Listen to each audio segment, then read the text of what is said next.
আসসালামু আলাইকুম, কেমন আছেন সবাই? আশা করি ভালো আছেন। আমিও ভালো আছি আপনাদের দোয়ায়। তো চলে আসলাম আজকে একটা নতুন ভিডিও নিয়ে। আজকে নিয়ে আসলাম এই যে আমি গরুর বুড়ি, একদম পরিষ্কার করা গরুর বুড়ি। এখানে এই যে আমাদের এখানে রেস্টুরেন্টে এই বুড়ি নেওয়া যায়। তো রেস্টুরেন্ট আজকে কয়েকদিন ধরে বন্ধ।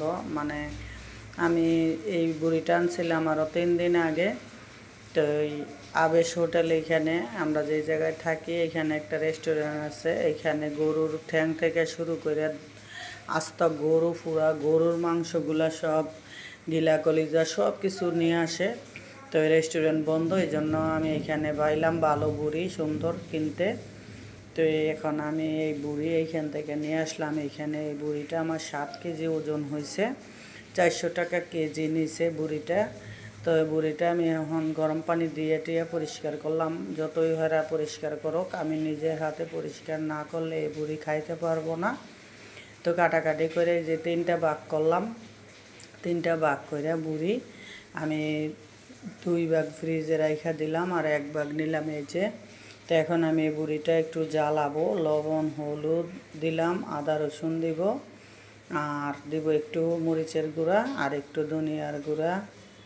তো এইগুলো দিয়ে আমি এইটারে আমি 3 দিন ধরে জ্বালাইছি, সকাল বিকাল এইভাবে আমি জ্বালাইতে আজকে শেষ ফাইনাল রান্না করব আমি।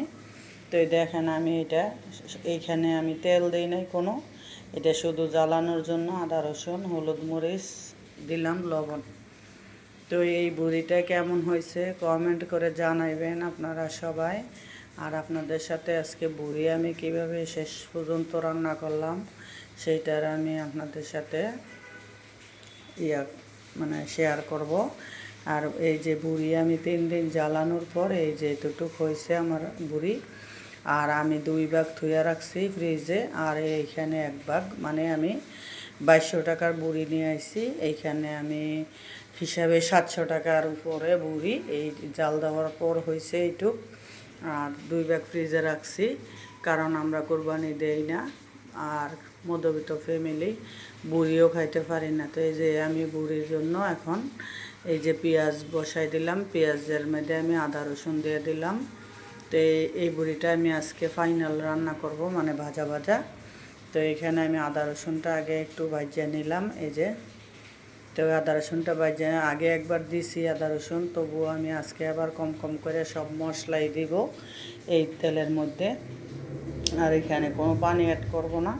এই যে গরম মশলার গুঁড়া দিয়ে দিলাম, আর দিলাম হলুদের গুঁড়া, মরিচের গুঁড়া আর কাঁচামরিচ ফালি এখানে আমি দিছি। পেঁয়াজটা একটু বেশি করে দিছি।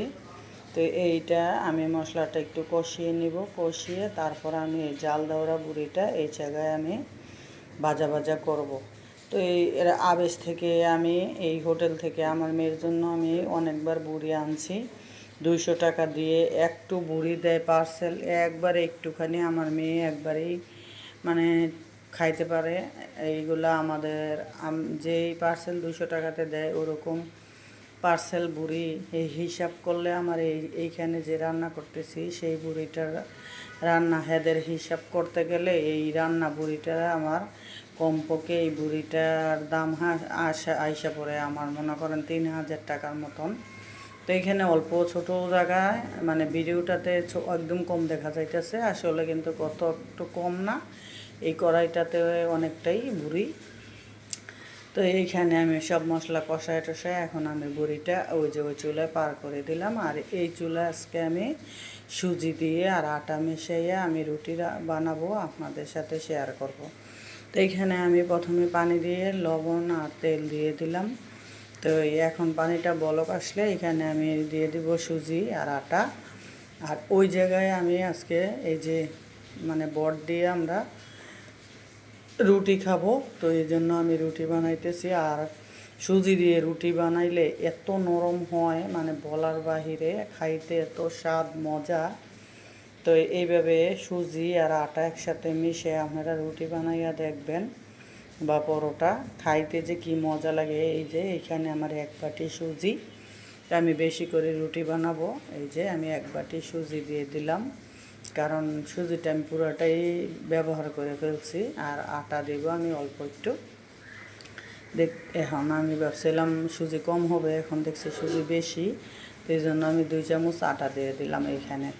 তো দিয়ে এই আটাটাকে আমি করে নিব, মানে মইটটা নিব, গুলানোর পর মথবো ভালোভাবে। তো এখন এই যে আমি আর ওই চুলায় তো বুড়ি বসাই রাখছি, মাঝে মাঝে লাড়তেছি।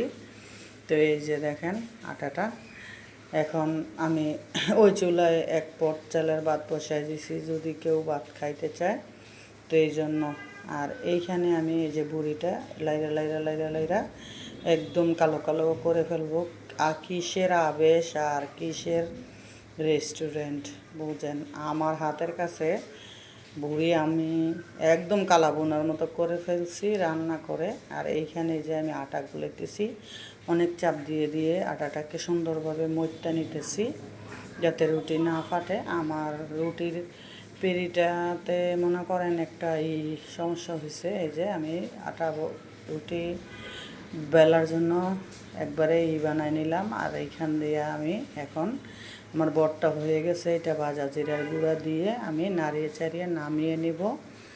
তো আমার বট রান্না কেমন হয়েছে কমেন্ট করে সবাই জানাইবেন। আর আপনাদের সবার দাওয়াত রইল আমার বাসায় আসা বুড়ি খাওয়াইয়া যাওয়ার জন্য।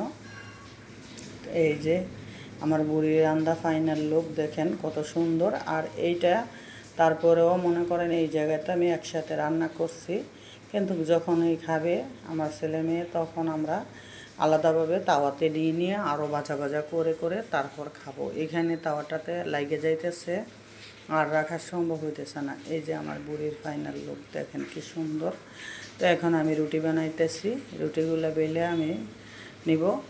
আর আজকের জন্য আপনাদের সাথে রুটি বেলা শেয়ার করলাম, রুটি বানাইলাম আর বট বুড়ি। তো আপনাদের সাথে করলাম, আপনাদের কাছে কেমন লাগছে ভিডিওটা? যদি ভালো লাগে সবাই আমার পাশে থাকবেন, আমার জন্য দোয়া করবেন। আর তো আমি বাইরে যাইতে পারি না। এই যে আমার রুটি ফাইনাল লুক, এই যে কি সুন্দর নরম একদম রুটি হয়েছে দেখেন। আর এই বট বোনা। তো সবাই ভালো থাকবেন, আল্লাহ হাফেজ।